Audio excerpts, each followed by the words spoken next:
મને વિશેષ નિવેદન લેવા માટે અહીંયા બોલાવ્યો છે. હું અહીંયા આવ્યો છું. મારી પાસે જે પ્રૂફ છે એ રજૂ કરવાનો છું.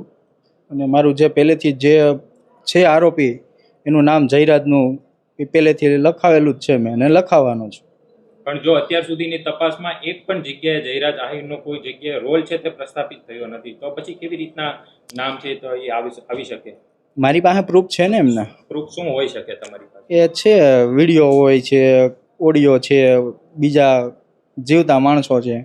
અચ્છા, અને તમને જે દી માર માર્યો હતો તે દી વિડીયો કોલ પણ થયો હતો. એ વિડીયો કોલની અંદર તમારો સ્પષ્ટ એવો આક્ષેપ હતો કે કોઈ વ્યક્તિ છે તેમની સાથે? હા, એ તો જયરાજને એ તો ટેકનિકલ છે, એ તો ગોત છે.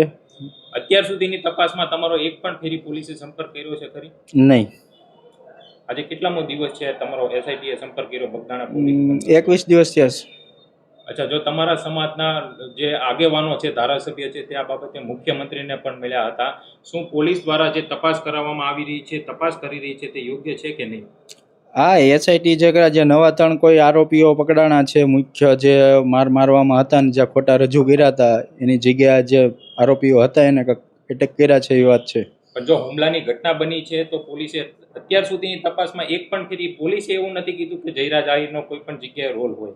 હવે એસઆઈટી મૌન છે, હવે એનું કહી શકે કે ન કહી શકે એ મારો વિષય નથી.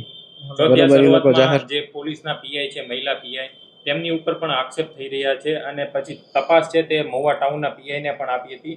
તો પોલીસની ક્યાંક ને ક્યાંક જે ભૂમિકા છે તે શંકાના દાયરામાં હોય તેવું કહી શકાય?